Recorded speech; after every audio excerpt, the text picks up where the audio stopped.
life is impossible. Dr. Smith say that the more that you read, the more things you will know. The more that you learn, the more places you'll go. Assalamu alaikum and a very good morning to everyone assembled here. I am Ahnaf And I am Akasha on behalf of the Aga Khan School family, welcoming you to the Book Reading Competition 2018. The aim of this competition is to encourage children to be enthusiastic readers. Before starting the program, I would like to introduce our honorable judges, Ms. Fozia Akhtar Khan, Ms. Islama Khandekar,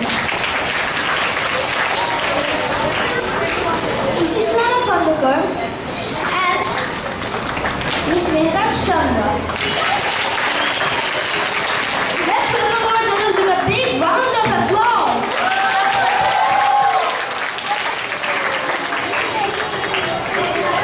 So now, let's call our dance team on the stage to entertain us with their super performance.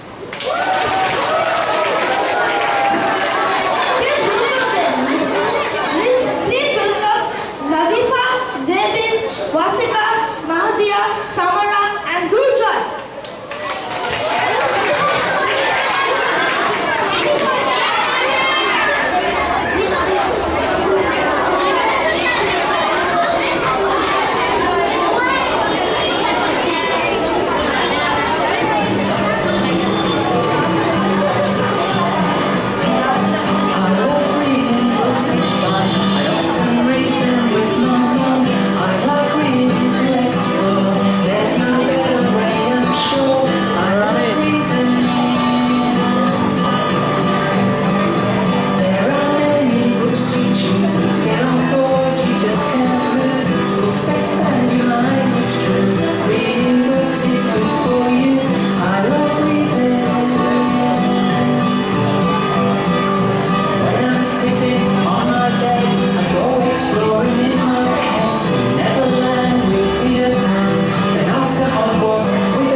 Read out the title of the book with author's name. Start from the beginning of the story. Each participant will get 2 to 3 minutes to read. When the judge rings the bell, please stop reading. Criteria for judgments are pronunciation, pace, and voice intonation. So now, without wasting time, let's move towards the competition. Best of luck, readers! So our first participant is Fabiha Aman from Board A.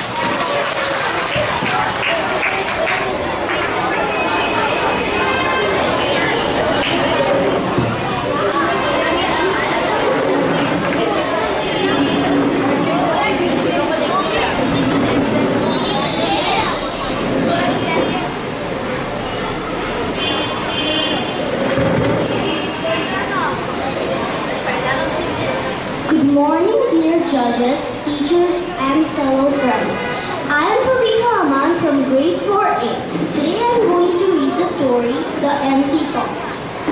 is written by Demi.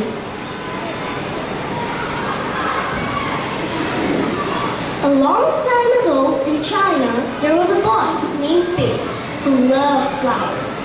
Anything he planted burst into bloom. Up came flowers, bushes, and even big fruit trees. As if by magic, everyone in the kingdom loved flowers too. They planted them everywhere, and the air smelled like perfume. The emperor loved birds and animals, but flowers most of all, and he tended his own garden every day. But the emperor was very old. He needed to choose a successor to the throne. Who would his successor be, and how would the emperor choose? Because the emperor loved flowers so much, he decided to let the flowers choose. The next day, a proclamation was issued. All the children in the land were to come to the palace. There, they would be given special flower seeds by the emperor. Whoever can show me their best in a year's time, he said, will succeed me to the throne.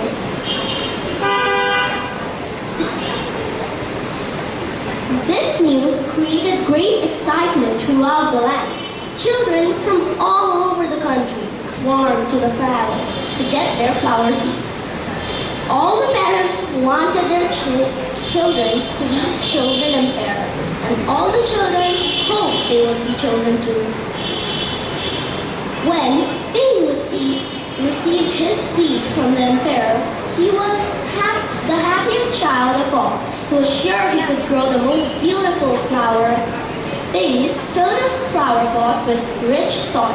He planted the seed in it very carefully. He watered it every day. He couldn't wait to see it sprout, grow, and blossom into a beautiful flower.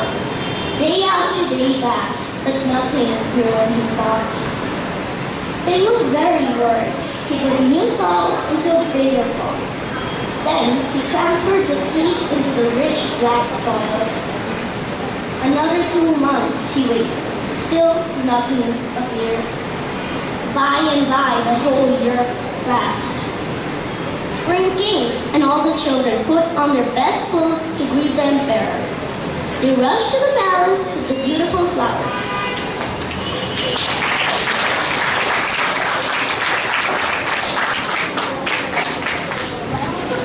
Wow, this was wonderful reading by Fabiha. So now our next reader is Isama Dasni Babuni from grade 4A.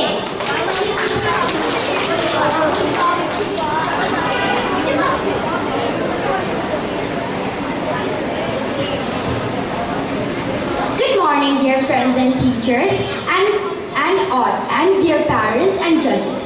My name is Isaba, and I'm going to be reading Rose Meets Mr. Wintergarten, written by Bob Graham.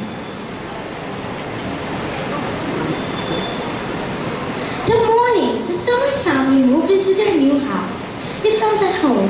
Faith and Rose put up their pictures. Lady Blossom watched. Mr. and Mrs. Summer planted pansies, petunias, daisies, and geraniums. Their garden was a carpet of flowers, all before the sun went down.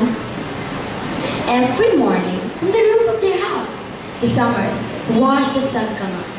The sun never touched the house next door. Next door, everything was filled. Next door lived Mr. Wintergarten. There were stories in the street about Mr. Wintergarten. He's mean, said Emily. And horrible, said Arthur. He's got a dog like a wolf, said Naomi. And a saltwater crocodile. They say he rides on his crocodiles at night, said Emily, and gets yeah! Arthur shrieked. I don't believe you, said Rose. Anyway, don't frighten Blossom. My dad lost his football over there when he was a boy, said Emily. You can just see through the prickles. Old and flat as a pancake. No one ever goes in there, said Arthur, in case Mr. Water eats them. If your ball ever goes over, said Naomi, forget it. And just then, Rose's ball went straight over Mr. Wintergarten's suspense. Rose went to tell her mom.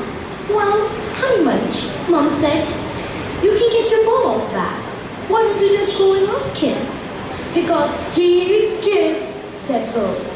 You'll take him some hot cakes instead, said Mom, and maybe some flowers. Mr. Wintergarten's front gate had not been open for years. Rose heaved and pushed the great door and squeaked, and slowly it swung open. Rose could see there was a dog, big as a wolf. I can't see any crocodiles, she said. I sure hope not, replied Mom, and threw the dog a cake. Rose knocked at Mr. Wintergarten's door. Who the devil is that? Shouted a voice from inside. It's me, said Rose, and tiptoed in. What do you want? Said Mr. Wintergarten. I'm Rose Summers from next door. I've come to ask for my ball back. She twisted her fingers in her handkerchief. I bought some flowers and hot fairy cakes for my mom. Mr. Wintergarten glared at her. His dinner was cold, gray, and uninviting, with bits of bristle floating in it and mosquitoes breeding on top. But Rose could see that he wasn't feeding children. Please, may you look for my ball? She asked. No, growled Mr. Wintergarten. Clear off! But when Rose had gone, Mr. Wintergarten slowly put back his spoon and did something he hasn't done in years. Mr. Wintergarten opened his curtains. He sat on his front step in the sun. No one has ever asked for their ball back. He said to himself, I bought fairy cake. He saw Rose's ball and thoughtfully pushed it with his toes. Next, he did.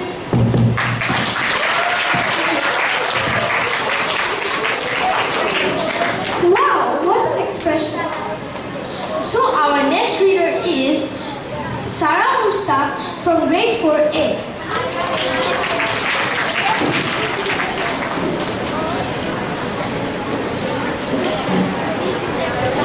Good morning, dear respected judges, teachers, parents, and dear friends. I am Sarah Mushtaq, and today I am going to read a book on Grandfather's Journey written by Alan Singh.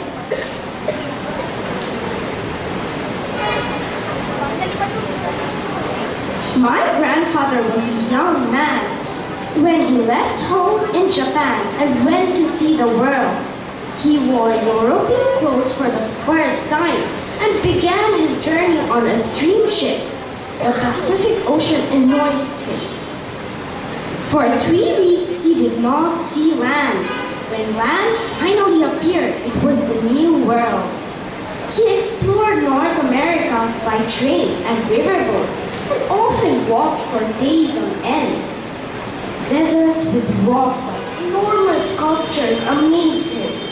The endless farm fields reminded him of the ocean he had crossed. Huge cities of factories and tall buildings bewildered and yet excited him. He marveled at the towering mountains and rivers as clear as the sky. He met many people along the way. He shook hands with black men and white men, with yellow men and red men. The more he traveled, the more he longed to see new places and never thought of returning home.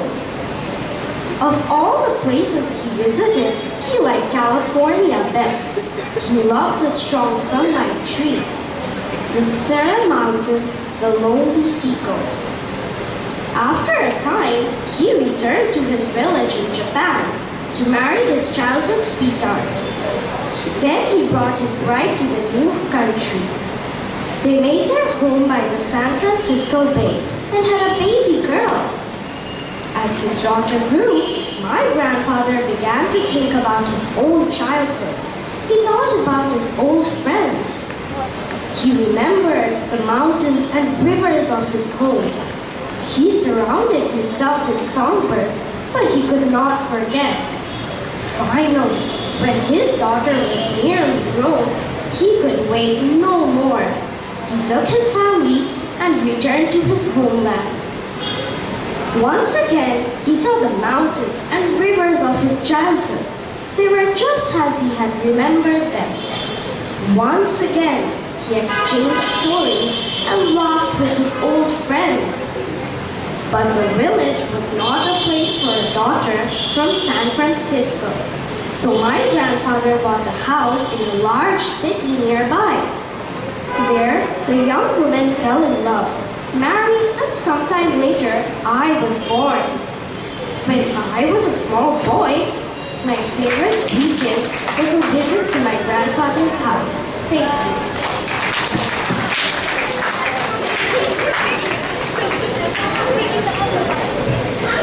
Fabulous reader. Now our next reader is Farisa Tasnim Islam from grade 4A.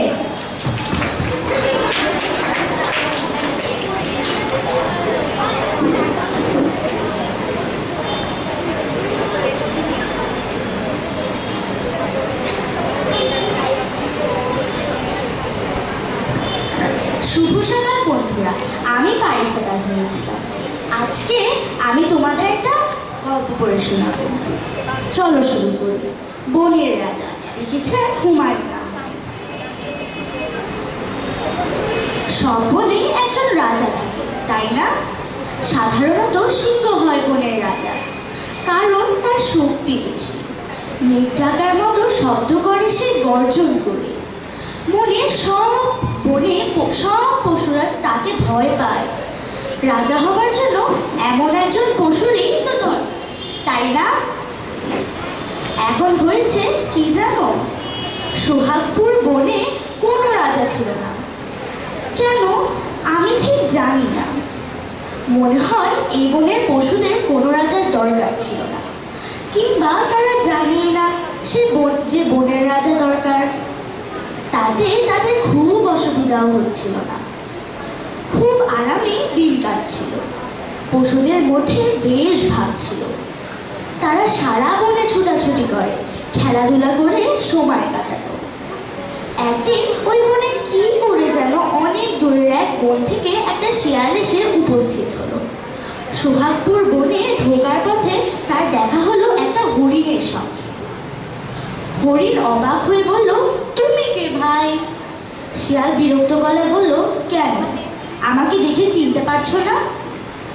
শিয়াল এর আগে দেখেনি, তা দেখবি না কেন? তোমাকে তো চিনতে পারিনি, তাই জিজ্ঞেস করলাম। অনেক দূর থেকে আসছো নাকি ভাই? হ্যাঁ, দূর থেকেই আসছি। এই বনের নাম কি? সোহাগপুর। এটা আবার কেমন নাম? কেন ভাই, নামটা এমন খারাপ কি? খুবই খারাপ। আর শোনো, আমাকে এরকম ভাই ভাই করবে না, এসব খাতির আমি পছন্দ করি না। হরিণ খুবই অবাক হলো। এরকম বদমেজাজি পশু সে আর আগে দেখে, শুধু শুধু রেগে যাচ্ছে, বিরক্তিতে বারবার মুখ কোঁচকাচ্ছে। কি অদ্ভুত কাণ্ড!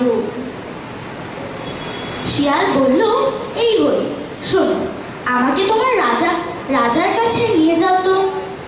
তাকে প্রথমে একটা সালাম দিয়ে আসি। হরিণ অবাক হয়ে বলল, রাজা আবার কি? রাজা আবার কি মানে? এই বনে রাজা নেই? না তো। রাজা নেই তো বন শাসন করে কে? দুষ্ট পশুদের শাস্তি দেয় কে? অন্য বনের পশু এলে তাদের তাড়িয়ে দেয় কে? কেউ দেয় না। কেউ দেয় না? এই তো দেখি বোকা পশুদের রাজ্য। ছি ছি ছি ছি ছি ছি। অন্য বনের thank you.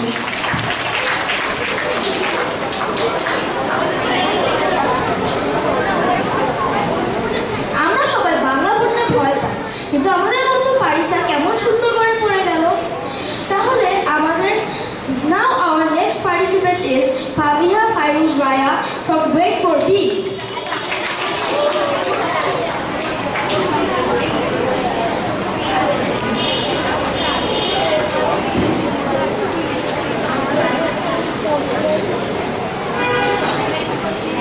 Good morning, dear friends, teachers, parents, and respected judges.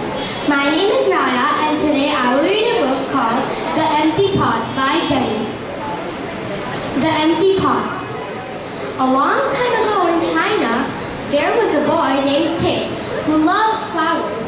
Anything he planted burst into bloom. Up came flowers, bushes, and even big fruit trees, as if by magic. Everyone in the kingdom loved flowers too. They planted them everywhere. The air smelled like perfume. The emperor loved birds and animals, but flowers most of all, and he tended his own garden every day.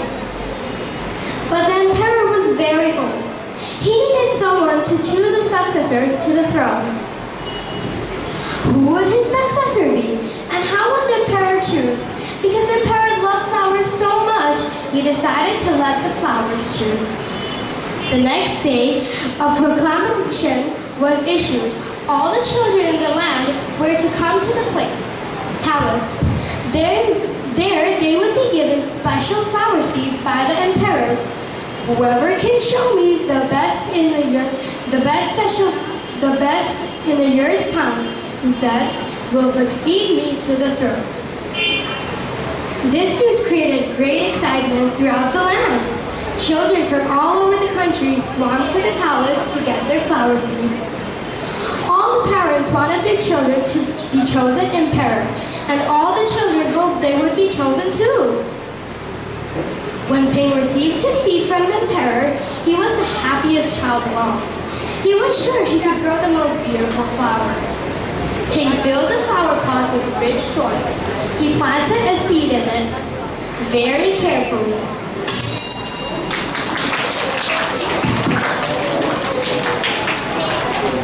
Excellent, Rita. Our next participant is Shanta Samara Motion from grade 4B.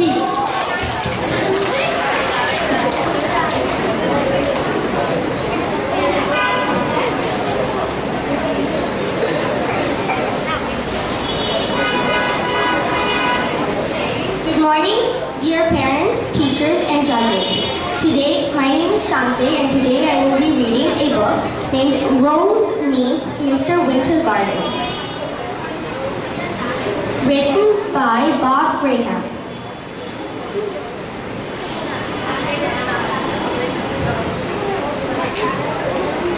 The morning the Summers family moved into their new house, they felt at home. Faith and Rose put up their pictures. Baby Blossom watched. Mr. and Mrs. Summers planted pansies, petunias, daisies, and geraniums. Their garden was a carpet of flowers, all before the sun went down. Every morning, from the roof of their house, the Summers watched the sun come up. The sun never touched the house next door. Next door, everything bristled. Next door lived Mr. Wintergarten. There were stories in the street about Mr. Wintergarten. He's mean, said Emily. And horrible, said Arthur.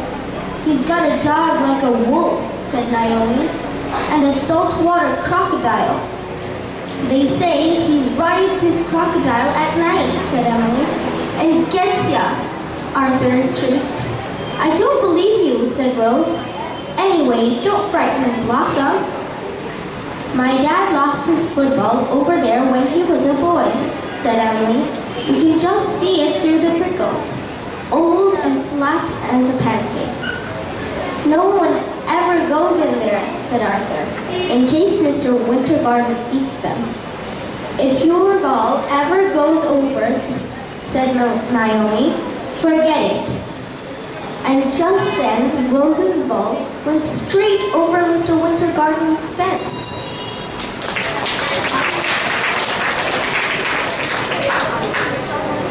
Nice reading. Now, Marsha Maria from grade 4B is trying.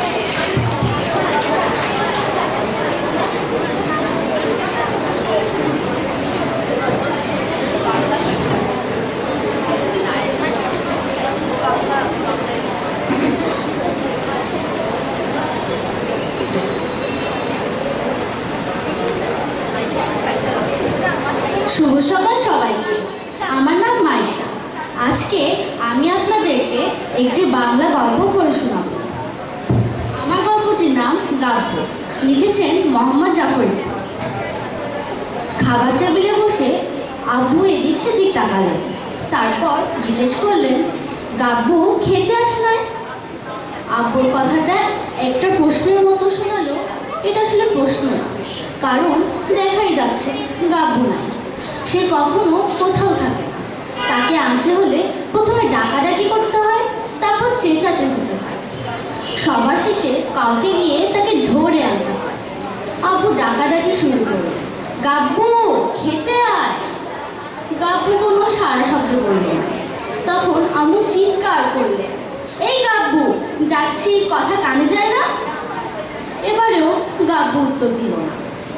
উত্তর দেবে সেটি অবশ্য কেউ আশাও করেনি। টুনি তখন গাব্বুকে ধরে আনার জন্য উঠে দাঁড়ালো। তখন সবাই অবাক করে গিয়ে গাব্বু নিজেই হাজির হলো। সে অবশ্যই এমনি এমনি হাজির হলো না, সে হাজির হলো ঘুরতে ঘুরতে। দুই হাত দুই দিকে ছড়িয়ে দিয়ে সে সাইক্লোনের মতো ঘুরতে ঘুরতে খাবার টেবিলের দিকে অগ্রসর হতে থাকে। গাব্বু এভাবে ঘুরতে ঘুরতে এগিয়ে আসতে দেখে কেউ একটু অবাক হলো না, আর কারণ সে সবসময় এরকম কিছু করে। তারপর আব্বু আর আম্মু অবাক হওয়ার ভান করলেন। আব্বু বললেন, এটা কি হচ্ছে গাব্বু? গাব্বু বলল, কিচ্ছু না। আম্মু বললেন, কিছু না মানে? এভাবে খুঁজছিস কেন? গাব্বু কোনো উত্তর দিল না। তখন আম্মু ধমক দিয়ে বললেন, এভাবে ঘুরলে মাথা ঘুরবে না? থামবি? গাব্বু বলল, এই তো থামছি আম্মু, আর এক সেকেন্ড। গাব্বু তখনই থামল, আরও কিছুক্ষণ পাক খেলেন। তারপর ঘুরতে ঘুরতে বসার জন্য এগিয়ে এলেন। টুনি চেয়ার ধাক্কা দিল।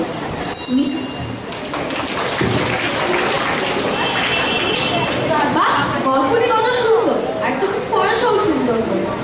So now our next participant is Aris Mehdi from grade 4C.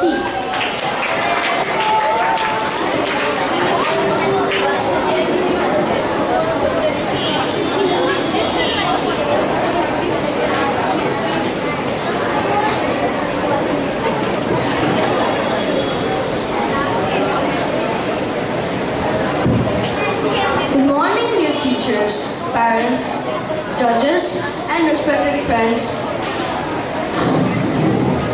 Today I'm going to read a story named Grandfather's Journey, written and illustrated by Alan Say. My grandfather was a young man when he left his home in Japan and went to see the world. He wore European clothes for the first time and began his journey on a steamship. The Pacific Ocean astonished him. For 3 weeks, he did not see land. When land finally appeared, it was the New World. He explored North America by train and riverboat and often walked for days on end. Deserts with rocks like enormous sculptures amazed him. The endless farm fields reminded him of the ocean he had crossed. Huge cities of factories and tall buildings bewildered and yet excited him. He marveled at the towering mountains and rivers as clear as the sky. He met many people along the way. He shook hands with black men and white men, with yellow men and red men. The more he traveled, the more he longed to see new places and never thought of returning home. Of all the places he visited, he liked California the best. He loved the strong sunlight there, the Sierra Mountains, the lonely seacoast.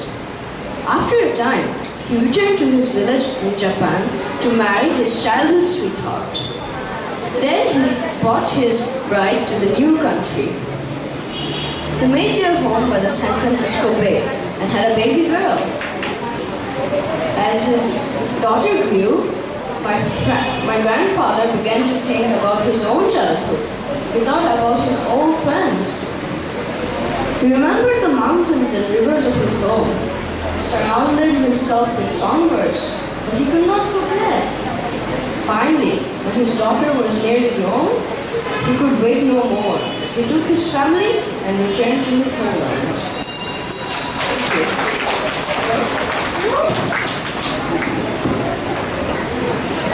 Friends, are you enjoying their reading?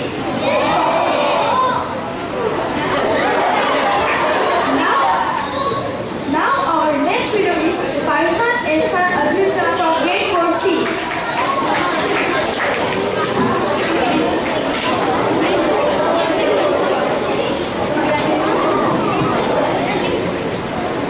Hello friends, I am Farhan Ehsan Adrita from grade 4 section C. আজ আমি তোমাদের একটি মজাদার গল্প পড়ে শোনাবো। আমার গল্পের নাম বনের রাজা, লিখেছেন হুমায়ুন আহমেদ। সব দেশে একজন রাজা থাকে, তাই না? সাধারণত সিংহ হয় বনের রাজা, কারণ তার শক্তি বেশি।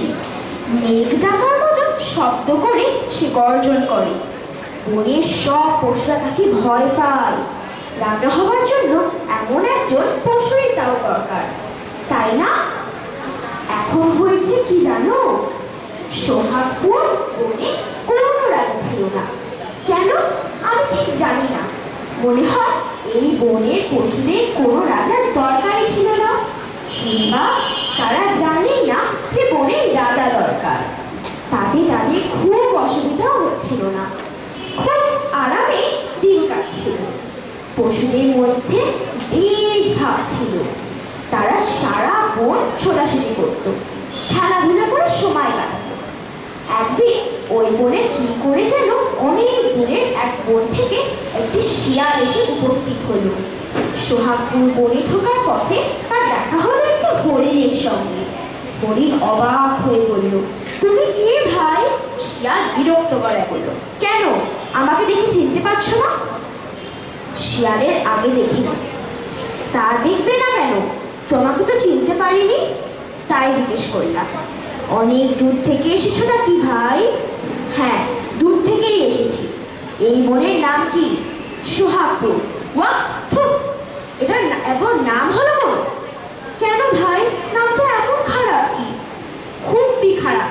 এর শোনো, আমাকে এরকম ভাই ভাই করে ডাকবে না। এইসব খাতির আমি পছন্দ করি না। হরিণ খুবই অবাক হলো। এরকম বদমাশি দেখে পশু সে এর আগে দেখেনি। শুধু শুধু লেগে যাচ্ছে, বিরক্তে বারবার মুখ কোচকাচ্ছে। কি অদ্ভুত কাণ্ড! শিয়াল বলল, এই হরিণ শোনো, আমাকে তোমাদের রাজার কাছে নিয়ে যাও তো। তাকে প্রথম একটা সালাম দিয়ে আসি। হরিণ অবাক হয়ে বলল, রাজা আবার কি? রাজা আবার কি মানে? এই বনে রাজা নেই? না তো, রাজা নেই তো বন শাসন করে কে? দুষ্টু পশুদের শাস্তি দেয় কে? অন্য বনের পশুদের তাদের তাড়িয়ে দেয় কে? কেউ দেয় না, কেউ দেয় না। ধন্যবাদ। সুন্দর হয়েছে। এখন আমাদের পরের participant. Now our next participant is Shantika Ghosh from grade 4C.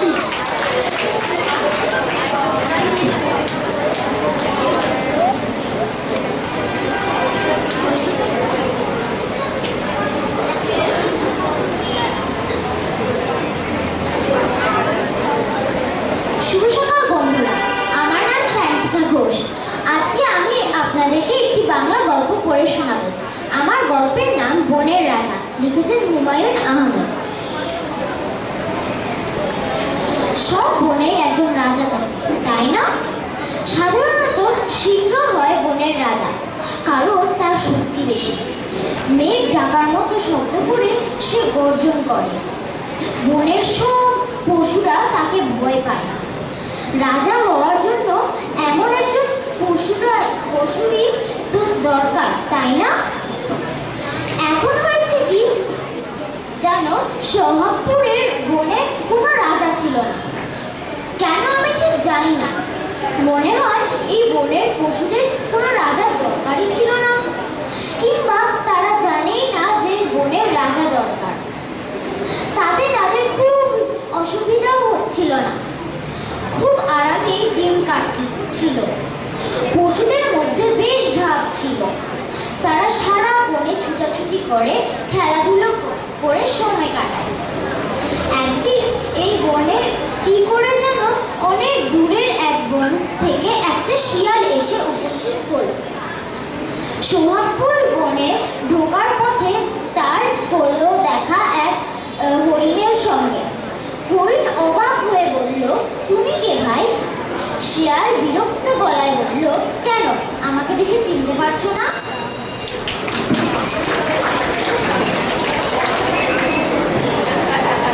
Very nice reading. Let's have a break. Want to hear some jokes? Now, some of our friends are ready to tell you some jokes. I'd like to call Suhail, Shahnawaz and Durjay on stage.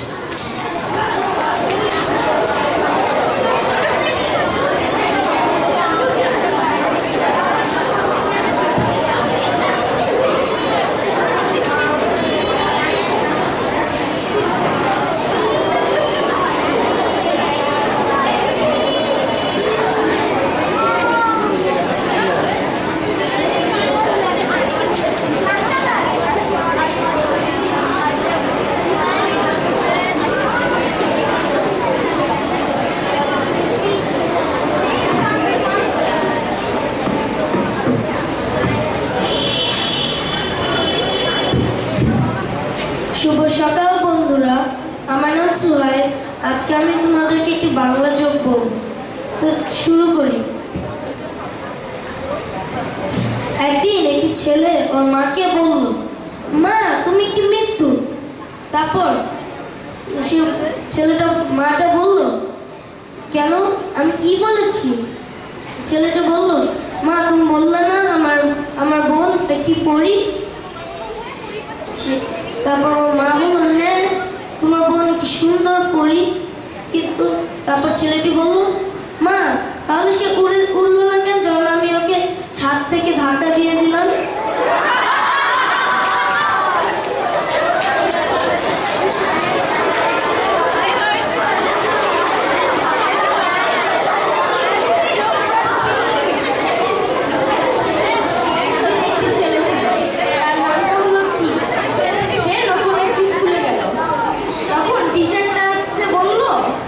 ভুলে গেছে তো ওর নাম, এই জন্য জিজ্ঞেস করলো, তোমার নাম কি? তখন ওই বললো, আমার নাম কি?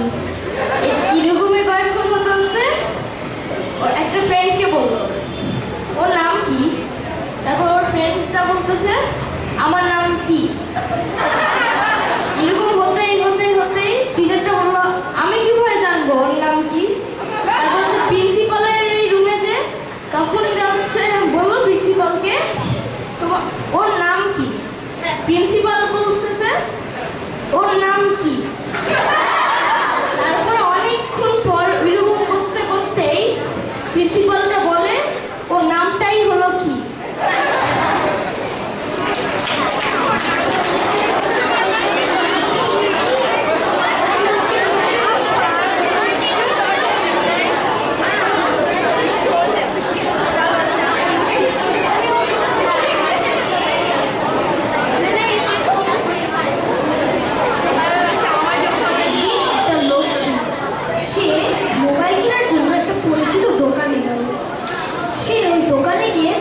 দোকানদারকে বলল, ভাই আমাকে ওই নীল ফোনটা দে। তারপর দোকানদার বলল, সবুজ ফোনটা দে তো। আবার লোকটা বলল, ভাই আমাকে নীল ফোনটা দেন। তারপর দোকানদারটা বলল, সবুজ ফোনটা দে তো।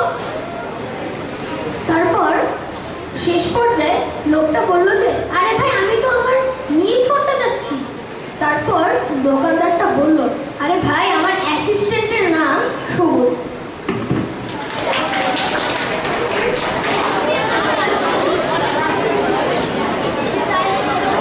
We have one more friend who is interested to tell a joke. Hi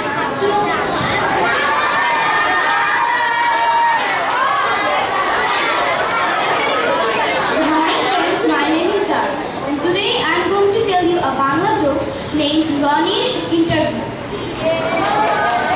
প্রথমে লনি ওর ইন্টারভিউর জন্য একটি অফিসে গেল। ওই অফিসের লোকটা বলল কামি। লনি ভিতরে ঢুকলো। তারপর লোকটি বলল, তোমার নাম কি? লনি বলল, লনি। লোকটি বলল, ইংলিশে তোমার দক্ষতা কেমন?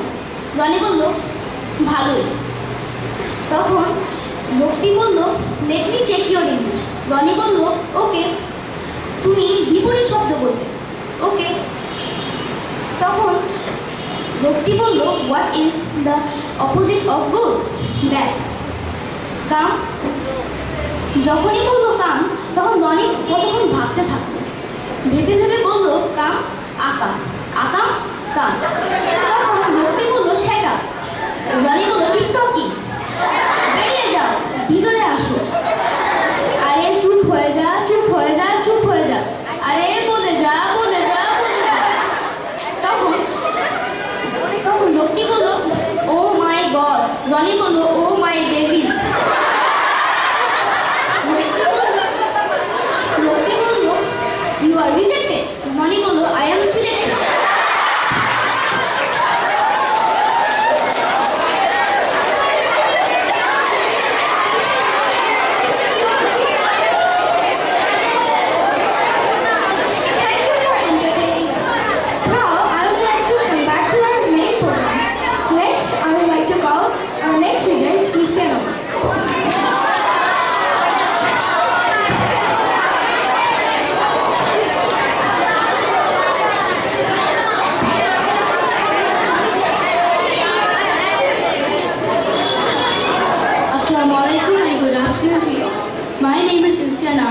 And today I am going to read the story Jane Makes a World, written by Jacob Lawrence and young artist in Harlem, Sharifa Rhodes Bates. In the morning, Jake watches the sun wake up. He makes a big stretch, and the sun stretches too. With the first light, the dancing dark shadows begin to fade. Then the colors come again. Yellow, orange, and blue on the quilt that covers Jake and his brother in bed. Mother's paper flowers in pink and red. His feet sink deep into the thick blue rug. When his toe touches the ground, it's like a sky upside down. When Jake moved to his new city, this New York, to his neighborhood called Harlem to live with, mother again, this familiar things from his old home in Philadelphia greeted him like long-lost friends. Outside Jake's building, men play chess and checkers, balancing the boards on their knees. Older boys sell fruit from a wagon or ice from a bucket, shouting for people to come down and get it. Mothers walk fast to work and more work. Signs promise home-cooked meals for 50 cents and a shoeshine to make you brand new. A preacher in a hat shouts and sings about God. A newsboy tells a story of the day from downtown and around the world, but tells them with a tune. At the corner, a short man stands on a stepladder, telling everyone how he will get the freedom he needs. Most days after school, Jake goes to a place called Utopia Children's House. The word utopia means that it is a special place, unlike any other. For Jake, it is. At Utopia House, Jake makes things with his friends. He carves a block of soap into a fish. He seals scraps of leather into a secret pouch. With watercolors, he swirls the shadows that dance on his walls at dawn and the patterns of the rugs in his living room. Thank you. Wow, what an expressive reading. So our next participant is Nazifa Tawhid from grade 5A.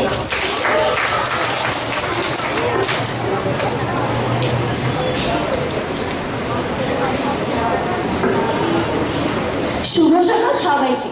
আমি নাজিফা তাওহীদ। আজকে আমি একটি বাংলা গল্প বলতে চাচ্ছি। গল্পের নাম গাব্বু, লিখেছেন মোহাম্মদ জাফর ইকবাল।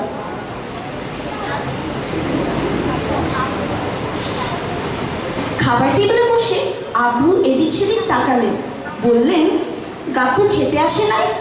আব্বুর কথাটা একটা প্রশ্নের মতো শোনালেও এটা আসলে প্রশ্ন না, কারণ দেখাই যাচ্ছে গাব্বু নাই। সে কখনো কোথাও থাকে না। তাকে আনতে হলে প্রথমে ডাকাডাকি করতে হয়, তারপর চেঁচামেচি করতে হয়, সবার শেষে কাউকে গিয়ে তাকে ধরে আনতে হয়।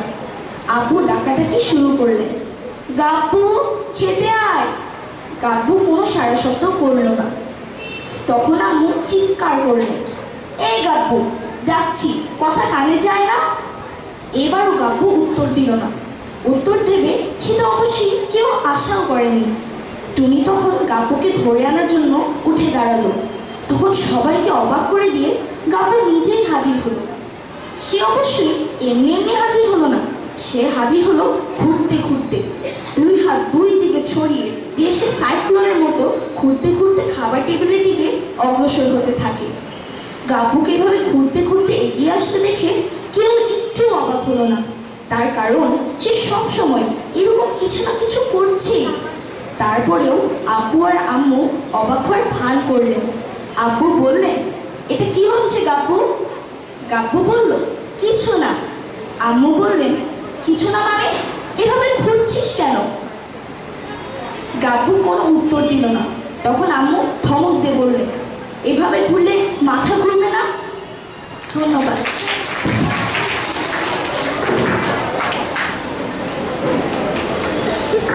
Very nice reading. Next, I'd like to call Shayan Hussain.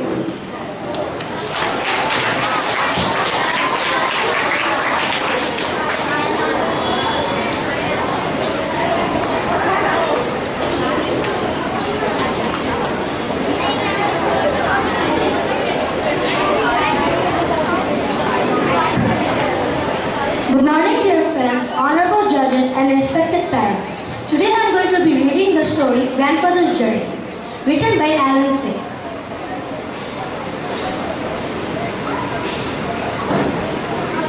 My grandfather was a young man when he left his home in Japan and went to see the world. He wore European clothes for the first time and began his journey on a steamship. The Pacific Ocean astonished him. For 3 weeks, he did not see land. When land finally appeared, it was the New World. He explored North America by train and riverboat and often walked for days on end. Deserts with rocks like enormous sculptures amazed him. The endless farm fields reminded him of the ocean he had crossed. Huge cities of factories and tall buildings bewildered and yet excited him. He marveled at the towering mountains and rivers as clear as the sky. He met many people along the way. He shook hands with black men and white men, with yellow men and red men. The more he traveled, the more he longed to see new places and never thought of returning home. Of all the places he visited, he liked California best. He loved the strong sunlight there, the Sierra Mountains, the lonely seacoast. After a time, he returned to his village in Japan to marry his childhood sweetheart. Then he brought his bride to the new country.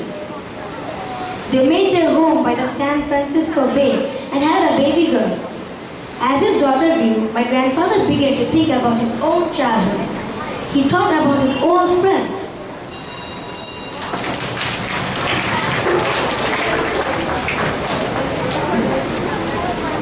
Super reading. Next, I would like to call Susanna Mas from grade 5.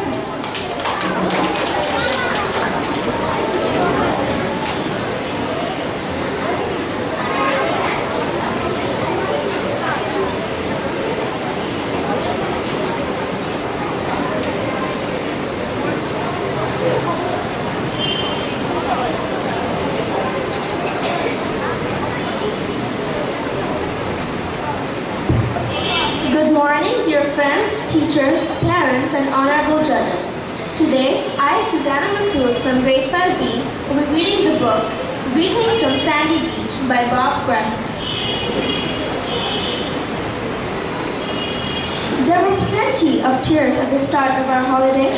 Dad cried about leaving our dog. Mom cried about leaving Grandma and Granddad. Gerald cried because he didn't awake all night, overexcited and couldn't sleep. I cried because everyone else was crying, and we were only going for 2 days. It was better when we got going. Dad dabbed at his nose for a while with wet paper tissues. Mom started on the talkies before we even left our street. Gerald went straight to sleep with his mouth open, and I put my headphones on and listened to my tape. the best of the heartbeats. The trip took forever. Nothing much happened on the way, except a girl in a bus stuck her tongue at me.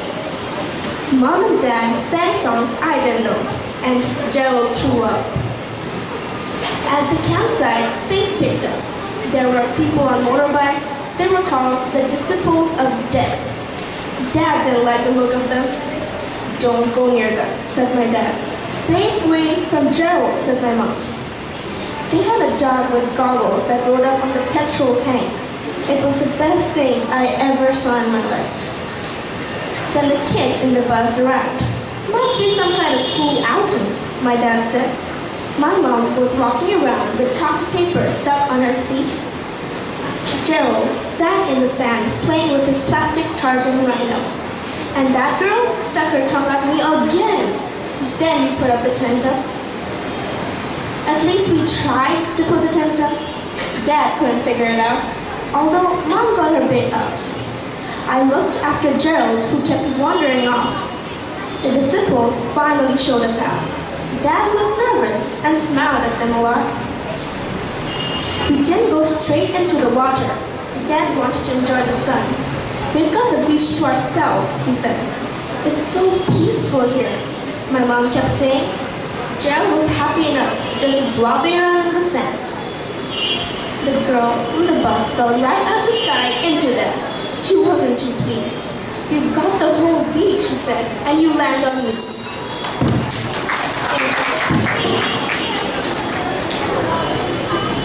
Thank you. Next, I would like to call Tamina Tabsizu.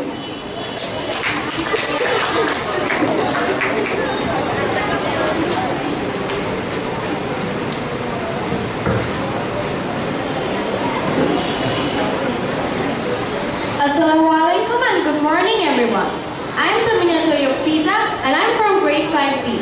Today I'll read the story The Empty Pot, written by Demi. A long time ago in China, there was a boy named Ping who loved flowers. Anything he planted burst into bloom.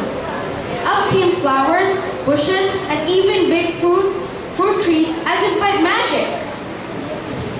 Everyone in the kingdom loved flowers too. They planted them everywhere, and the air smelled like perfume. The emperor loved birds and animals, but flowers most of all, and he tended his own garden every day. But the emperor was very old. He needed to choose a successor to the throne. Who would his successor be? And how would the emperor choose? Because the emperor loved flowers so much, he decided to let the flowers choose.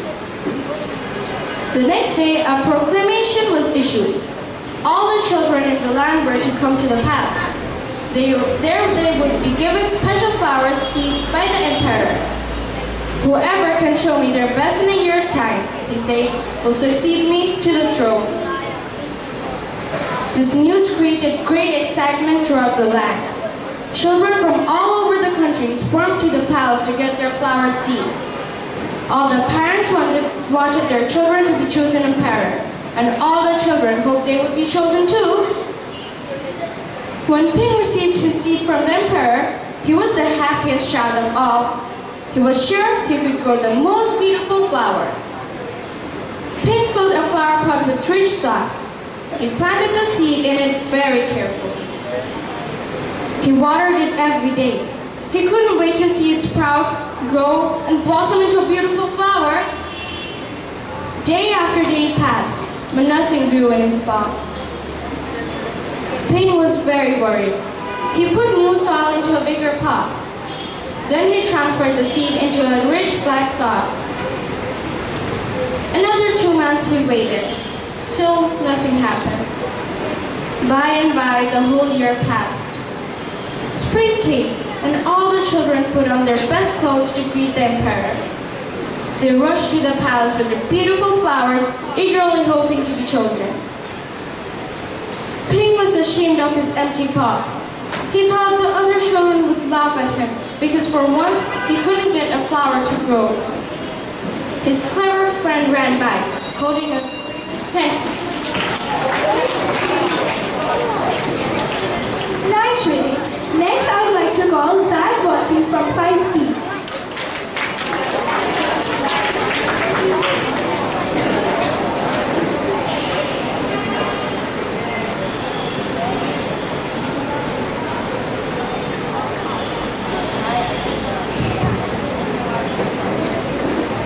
শুভ সকাল বন্ধুরা, আজকে আমি মোহাম্মদ জাফর ইকবালের লেখা বই দলের নাম black dragon তোমাদেরকে পড়ে শোনাব।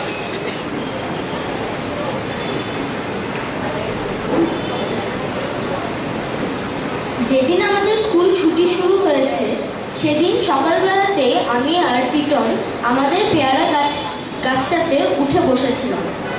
আমাদের মনে হচ্ছিল স্কুল ছুটি হয়েছে বলে আমাদের ফাটাফাটি আনন্দ শুরু হয়ে যাবে, আর সেটা কিভাবে শুরু হয় সেটা দেখার জন্যে এত সকালে আমরা পেয়ারা গাছে উঠে বসে আছি। বড় মানুষেরা এই জিনিসগুলো একেবারেই বুঝতে পারে না। আমি যখন সকালবেলা বাসা থেকে বের হচ্ছি তখন আম্মু জিজ্ঞেস করলেন, রাতুল এত সকালে কই যাচ্ছিস? আমি বললাম, কোথাও না। কোথাও না মানে? এই যে বের হচ্ছিস, বের হয়ে কোথায় যাবি? আমি বললাম, এই তো। এই তো মানে? এই তো মানে পেয়ারা গাছ। পেয়ারা গাছে? মনে হলো শুনে আম্মু খুবই অবাক হলেন, কিন্তু এত অবাক হবার কি আছে আমি বুঝতে পারলাম না। সকালবেলা মানুষ কি পেয়ারা গাছে উঠে বসতে পারে না? পাশেই মিথিলা দাঁড়িয়েছিল। সে তখন নাকি সুরে নালিশ করতে শুরু করলো, জান আম্মু, ভাইয়া না পেয়ারা গাছের ডালে পা দিয়ে উল্টো হয়ে ঝুলে থাকে, গাছের উপরে টিটন ভাইয়ের সাথে মারামারি করে। আমি গেলে আমার মাথার উপর বিষ পিঁপড়ে ছেড়ে দেয়। আমি বললাম, এই মিথিলা, উল্টাপাল্টা কথা বলবি না, ভালো হবে না কিন্তু। তখন মিথিলা নাকি সুরে কাঁদো কাঁদো গলায় বলল, আম্মু দেখো, ভাইয়া আমাকে গালি দিচ্ছে। আম্মু আমাকে কি কি যেন বললেন, সেই কথাগুলো আমার এক কান দিয়ে ঢুকে অন্য কান দিয়ে বের হয়ে গেল। আমি হু-হা করে মাথা নাড়তে নাড়তে বাসা থেকে বের হয়ে গেলাম। ছোট বোনদের যন্ত্রণায় পৃথিবীর কত ভাইদের জীবন যে বরবাদ হয়ে গেছে কে জানে। পেয়ারা গাছে বসে বসে আমি আর টিটন দুইটা কষা পেয়ারা। Thank you.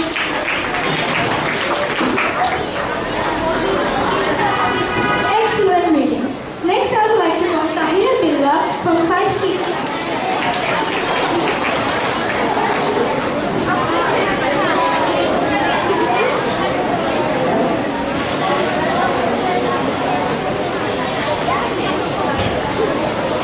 Good morning, dear all. My name is Tahira and I'm from grade 5C. Today I'm going to be reading the story, The Day of Ahmed's Secret, written by Flores Perry Heidi and Judith Heidi Gillen. Today I have a secret, and all day long my secret will be like a friend to me. Tonight I will tell it to my family, but now I have work to do in my craft. My donkey pulls the cart I ride on. I have many stops to make today. The streets are crowded. Everyone is going somewhere. Like me, everyone has something important to do. And they are making such a noise of it. All kinds of sounds, maybe every sound in the world, are tangled together. Trucks and donkeys, cars and camels, carts and buses, dogs and bells, shouts and calls, and whistles and laughter, all at once. I have a sound too. The sound of my cart makes carring, cring, crink. I know my sound helps to make the whole sound of the city, and it would not be the same without me.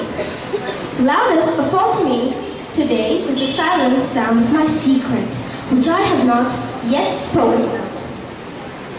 Over all the noise I hear the name, Ahmed, Ahmed, and my name becomes part of the city sound too. It is Hassan calling to me. He leans over the counter of his cart, and the bright colors of the cart mingle with the other colors of the street. The way the noises all go together to make the sound of the city. My special colors are the part of the city too. When woven into the harness of my donkey are my own good luck ones, blue, green, and gold. Hassan hands me a dish of beans and noodles and says, "How goes the day of my friend, the Burgers boy?" As I eat, Hassan and I laugh together at his jokes and stories. Always when I come home at sundown, I tell his story to my family. But tonight will be different. I will have my secret to tell them. I have been saving it until tonight. Now, someone else comes to Hassan's cart and I wave goodbye. I must hurry now if I'm going to get to all my finished work today. The first place I go is the home of the old woman. She has been waiting for me. "Ahmed, Ahmed," she calls. Are you bringing me the fuel for my stove?" The old woman is leaning out of her window. I look up and smile. I am proud that I can carry these big heavy bottles and all the way up the steps to the floor where she lives. I am proud that I can do this work and help my family. Thank you. Super brilliant. Next, I would like to call Anushi Farhan Siddiqui from 5C.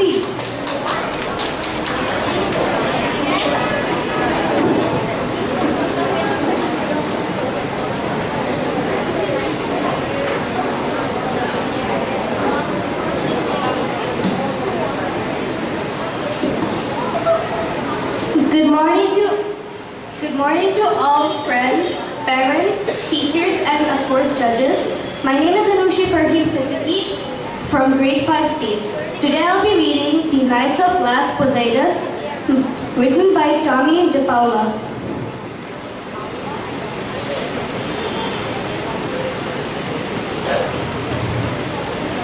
In a little village, high in the mountain above Santa Fe, preparations for Las Posadas has been going on for weeks. Sister Angie was so proud. Her niece Lupe and Lupe's new husband, Roberto, had been chosen to portray Maria and Jose, Mary and Joseph.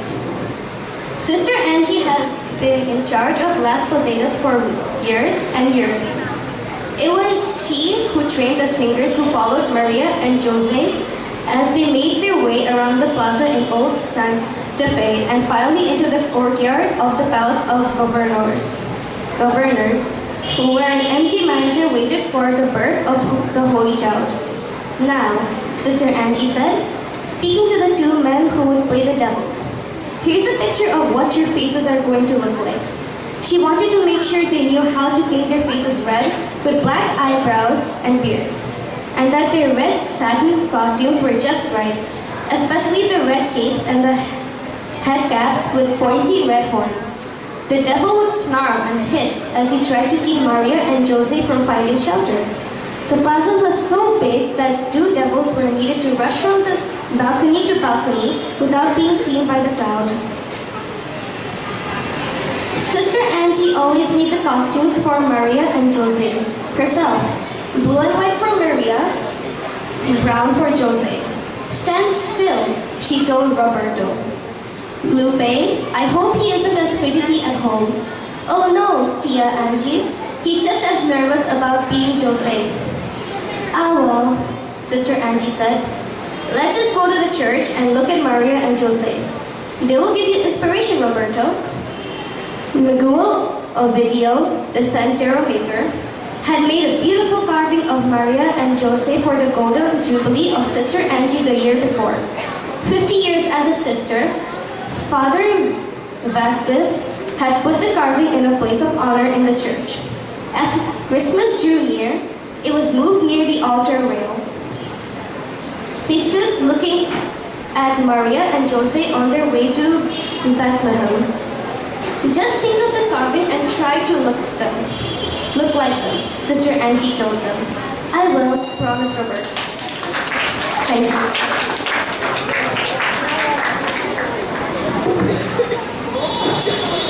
Thank you. Next, I would like to call Laviva Sharatani from grade 5.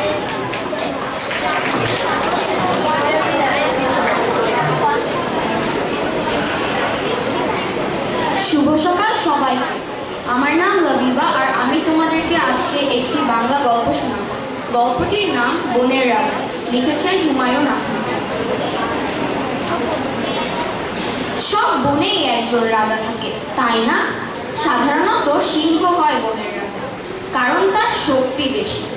মেঘ ডাকার মতো শব্দ করে সে গর্জন করে। বনের সব পশুরা তাকে ভয় পায়। রাজা হবার জন্যে এমন একজন পশুরই তো তার দরকার, তাই না? এখন হয়েছে কি জানো? সোহাগপুর বনে কোনো রাজা ছিল না। কেন? আমি ঠিক জানি। মনে হয় ওই বনের পশুদের কোনো রাজার দরকার ছিল না, কিংবা তারা জানেই না যে বনের রাজা দরকার। তাতে তাদের খুব অসুবিধাও হচ্ছিল, খুব আরামেই দিন কাটছিল। পশুদের মধ্যে বেশ ভাব ছিল। তারা সারা বনে ছোটাছুটি করে, খেলাধুলা করে, সময় কাটায়। একদিন ওই বনে কি করে যেন অনেক দূরে থেকে এক বন থেকে এক শিয়াল এসে উপস্থিত হল। সোহাগপুর বনে ঢোকার পথে তার দেখা হলো একটা হরিণের সঙ্গে। হরিণ অবাক হয়ে বলল, তুমি কে ভাই? শিয়াল বিরক্ত গলায় বলল, কেন, আমাকে দেখে চিনতে পারছো না? শিয়াল এর আগে দেখিনি। তা দেখবো না কেন? তোমাকে তো চিনতে পারিনি, তাই জিজ্ঞেস করলাম। অনেক দূর থেকে আসছো নাকি ভাই? হ্যাঁ, দূর থেকে আসছি। এই বনের নাম কি? সোহাগপুর। ওয়েটু, এটা আবার কেমন নাম? কেন ভাই, নামটা এমন খারাপ কি? খুবই খারাপ। আর শোনো, আমাকে এরকম ভাই ভাই করে ডাকবে না। এইসব খাতির আমি পছন্দ করি না। হরিণ খুবই অবাক হল। এরকম বদমেজাজি পশু সে এর আগে দেখিনি। শুধু শুধু রেগে যাচ্ছে, বিরক্তিতে বারবার মুখ কোচকাচ্ছে। কি অদ্ভুত কাণ্ড! শিয়াল বলল, এই হরিণ, শোনো, আমাকে তোমাদের রাজার কাছে নিয়ে যাও তো। তাকে প্রথম একটা সালাম দিয়ে আসি। হরিণ অবাক হয়ে বলল, রাজা আবার কি? রাজা আবার কি মানে? এই বনে রাজা নাই? না তো, রাজা নেই তো বন শাসন করে কে? দুষ্টু পশুদের শাস্তি দেয় কে? অন্য বনের পশুরা এলে তাদের তাড়িয়ে দেয় কে? কেউ দেয় না, কেউ দেয় না। এ তো দেখি বোকা পশুদের রাজ্য। ছি ছি ছি ছি ছি। অন্য বনে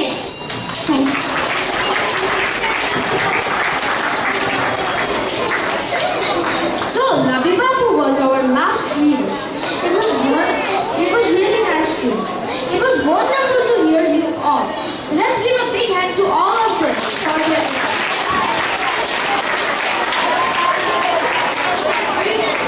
I think our judges need some time to prepare the end result. So, dear audience, to utilize this time, we arranged some quiz session for you. Are you ready? The quiz is all about Bangladesh. Let's see how much you know about your own country. And the winner gets some chocolate.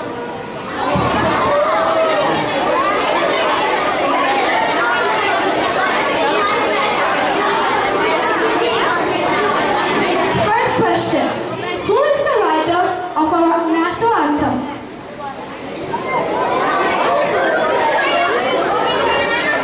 Rabindranath Thakur. Right.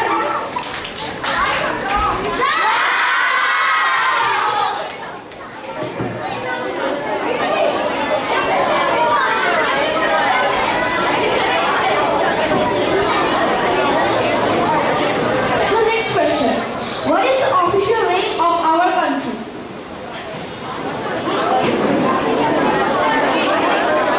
Okay, let's repeat the question. What is the official name of our country?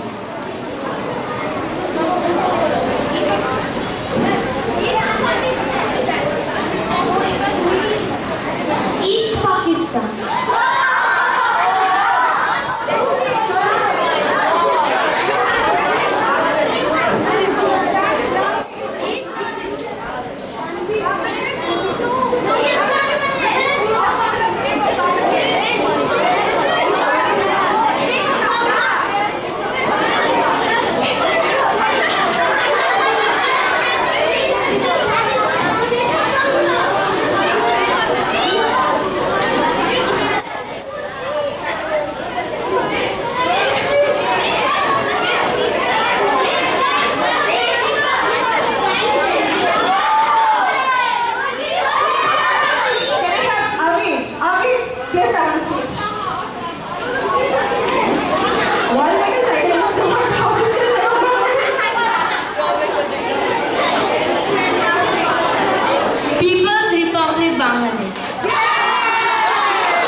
And then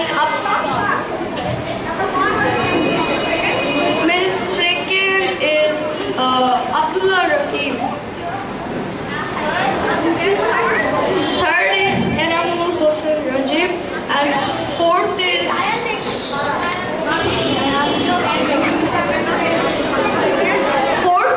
Rifat.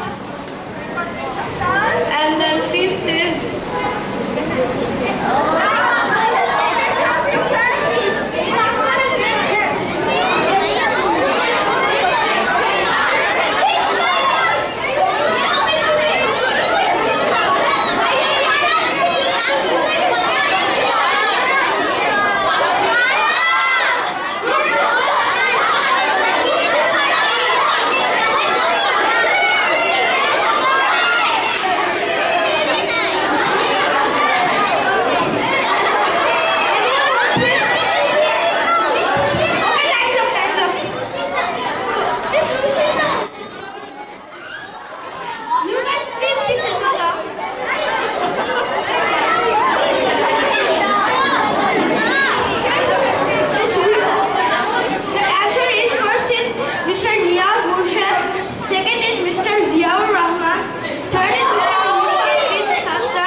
Al-Rakib, and fifth is Mr. Enamul Hossain. Okay, I'm going to answer 4 questions. You'll get 4.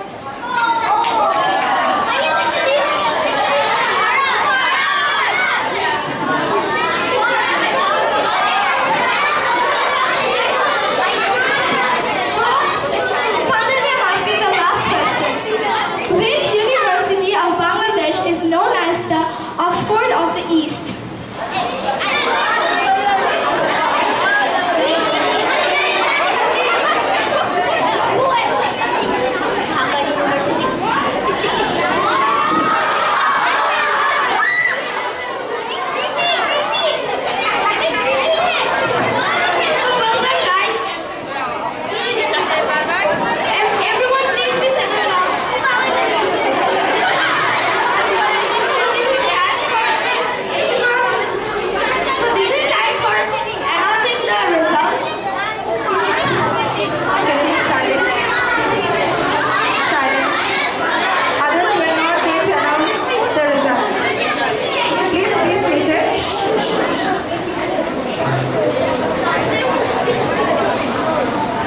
So much. So now I would like to call our honorable judges on the stage for announcing the final results.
Afternoon to the respected principal,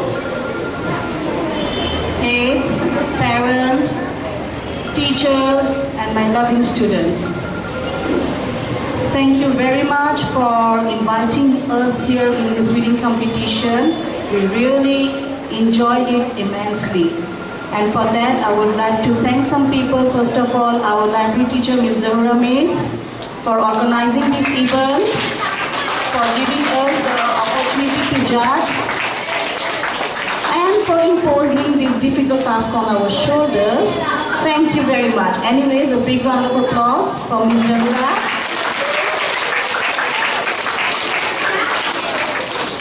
For the dear parents who have encouraged your children to become enthusiastic readers, so I think they also deserve a big round of applause for our parents and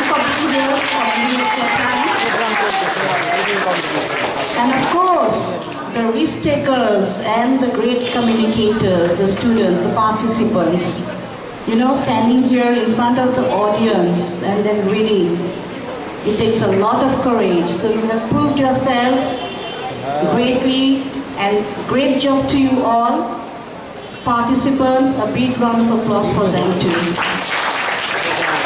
And adding to that, to our wonderful audience for being great listeners and for enjoying this reading competition, and I'm sure that you have been encouraged to read also. Yes? Are you encouraged? Yeah, so next time we can see you on stage up here participating. Feedbacks, I think I'll leave it up to Ms. Chandra. Any feedbacks for the students, if you can share? Thank you. How are you all? Okay, so I will give you feedback on Bangla only, and after that Ms. Islama will give you feedback on English, okay? Actually, I'm amazed to see your Bangla pronunciation, voice projection, and the way you read out the story. It was wonderful. But there are a few mistakes. I don't like to tell it some mistake. Maybe we don't know that. When we are telling Raja, how should we pronounce? Raja or Raja? Raja, right? Raja. Prosno or Proshno? So you know, right? And whenever we are telling any writer's name, we should know the pronunciation and tell it nicely, right? Like Humayun Ahmed, not Ahmed. What it will be? Ahmed. And Muhammad Jafar Iqbal, not Muhammad. It's Muhammad. Okay? Thank you. Okay, Assalamu alaikum to everyone. So I'm Islama Khamdokar. Most of the students know it. I'd like to share one thing. Fauzia Miss was requesting me to stand over there, but I am not confident readers and talented participants like them, so I don't dare to stand over there. It was really a difficult job for me. I had become the judge, but it was really difficult to judge the talented readers, the good participants, the best participants I have ever seen. It was really difficult.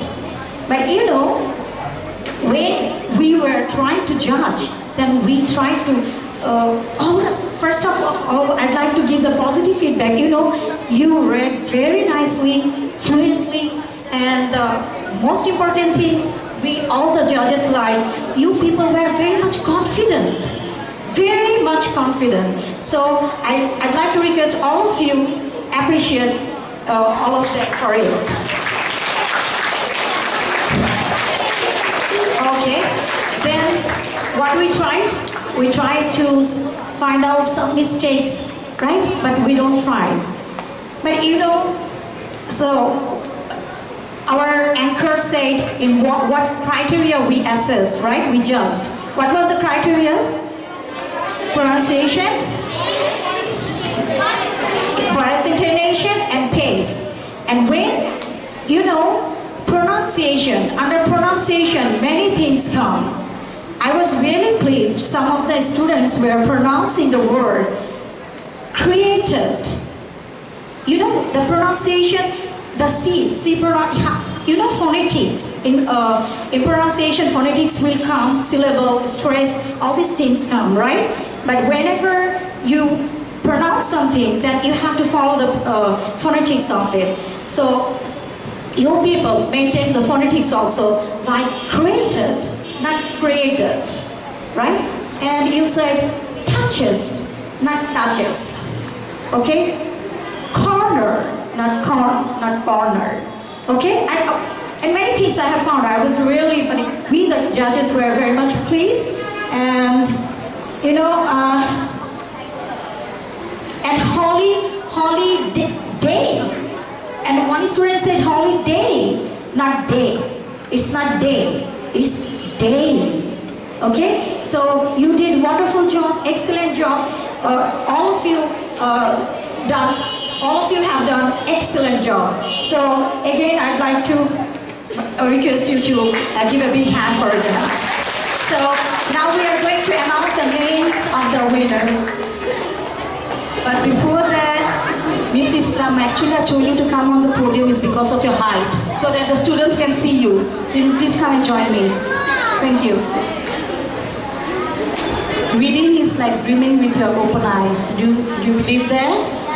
We were sitting there when we were listening to you reading, we were actually imagining. We were lost into the world of imagination. Okay? So we could connect with the characters, we could connect with the events and everything. So it's really interesting. Okay, so without much ado, I'll just announce the names of the competitors. But before that, all of you are winners. The moment you have chosen to come here and to read to the audience, you proved yourself as winners. It's just that maybe one or two of you are slightly better than the other, but that doesn't make you any less. So before that, for all the winners, a big round of applause.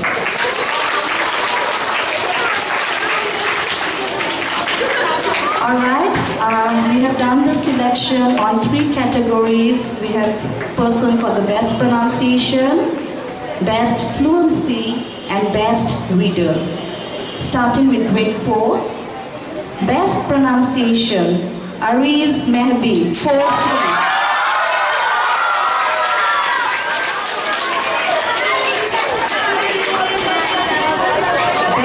Fluency, Parihan Ehsan Adrita, 4C.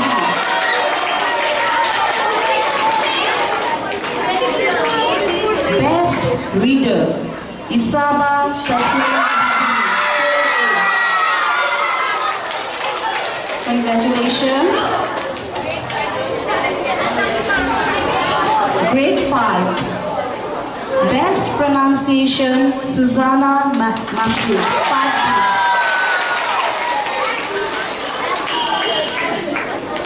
Best Fluency, Tahira Binda, 5C. And the best reader, Tamina Tayyab Fiza.